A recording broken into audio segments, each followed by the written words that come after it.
दोस्तों, शांति health care में आपका स्वागत है। मैं डॉक्टर आर कुमार। आज हम मलेरिया के लक्षण के बारे में बताएंगे और उसके उपाय भी बताएंगे। मलेरिया के लक्षण अधिक है, लेकिन एक ही मरीज में सभी ये लक्षण दिखाई दे यह जरूरी नहीं है। बुखार आना, सिर दर्द होना, उल्टी होना, मन मलचना, ठंड लगना, चक्कर आना, थकान लगना। मलेरिया परजीवी के 5 प्रकार होते हैं। Plasmodium falciparum. यह मलेरिया परजीवी आमतौर पर अफ्रीका में पाया जाता है। इसकी वजह से रोगी को ठंड लगने के साथ साथ सिर दर्द भी होता है। प्लाज्मोडियम विवैक्सी परजीवी दिन के समय में काटता है और इसका औसत 48 घंटे बाद दिखना शुरू होता है।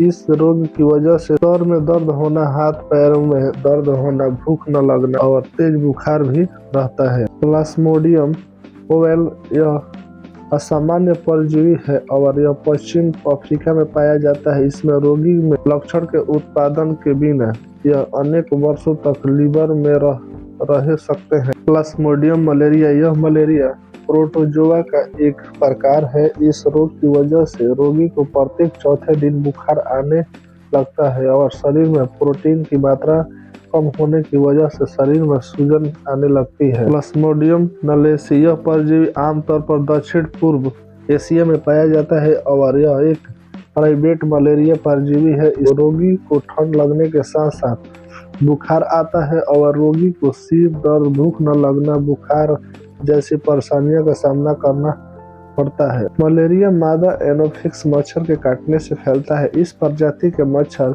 शाम या रात को काटते हैं, जिसकी वजह से तेज बुखार आना, सिर दर्द होना, ठंड लगना आदि जैसे लक्षण रोगी में दिखाई देते हैं। एनोफिलिस मच्छर के काटने से तभी मलेरिया फैलता है जब वह मलेरिया संक्रमित रोगी के खून से संक्रमित हुए हो। मलेरिया होने के कारण एनाफिल्स मादा मच्छर मलेरिया रोग का प्रमुख कारण है, जिसे प्लाज्मोडियम भी कहा जाता है। भारत देश में सबसे ज्यादा मलेरिया के संक्रमण प्लाज्मोडियम विवैक्स और प्लाज्मोडियम फॉल्सीफेरम के कारण होता है। यदि एनाफिल्स मच्छर किसी मलेरिया संक्रमित रोगी को काटने के बाद किसी दूसरे व्यक्ति को काटता है तो दूसरे व्यक्ति के शरीर में भी मलेरिया का जीवाणु प्रवेश हो जाता है। मलेरिया से पीड़ित व्यक्ति के रक्त का आदान प्रदान की वजह से भी मलेरिया रोग होता है। यदि यह मलेरिया परजीवी रोगी के लीवर में प्रवेश करता है तो यह कम से कम 1 वर्ष या कुछ वर्ष तक रोगी को लीवर में रह सकता है। मलेरिया से बचने का उपाय। मलेरिया से बचने के लिए कई उपाय है, लेकिन मलेरिया को रोकने व बचाने के लिए मच्छरों को पनपने न दें। मलेरिया के मच्छर अधिकतर शाम या रात को काटते हैं, इसलिए इस समय संभव हो तो घर में ही रहे। मलेरिया से बचने के लिए उन कपड़ों का उपयोग करें जो शरीर के अधिकांश हिस्सों को ढक सके। घर के आसपास बारिश के पानी या गंदे पानी का जमा न होने दें, क्योंकि इसमें मलेरिया के जीवाणु पैदा होने का खतरा रहता है। यदि किसी व्यक्ति के शरीर में बुखार तेजी से बढ़ रहा है तो उसे किसी डॉक्टर की सलाह और जांच करवानी चाहिए। मलेरिया रोग की संभावना को कम करने के लिए एंटी मलेरिया दवा लेनी चाहिए। मलेरिया का निदान। मलेरिया रोगी को शरीर से ब्लड का सैंपल लिया जाता है और इसी सैंपल से ब्लड स्मीयर तैयार किया जाता है। स्मीयर में मलेरिया परजीवी की अनुपस्थिति के कारण यदि डॉक्टर को शंका है तो वह अगले 36 घंटे तक 8 से 12 घंटे में दोबारा परीक्षण कराना चाहिए। मलेरिया परजीवी की संख्या रक्त में कम या ज़्यादा हो रही है तो इसकी जांच डॉक्टर द्वारा की जाती है।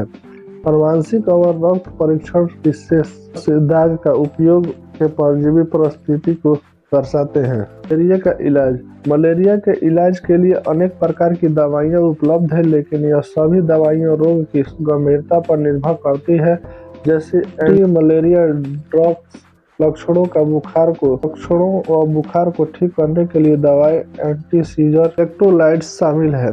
मलेरिया में सबसे गंभीर लक्षण फॉल्सीफेरस से ग्रसित रोगी के होते हैं, क्योंकि इसकी वजह से किडनी का फेल होना, सांस लेने में दिक्कत और कोमा जैसी बीमारी हो सकती है। इस रोग का इलाज करने के लिए मरीज को कुछ दिन आईसीयू में भर्ती भी होना पड़ता है।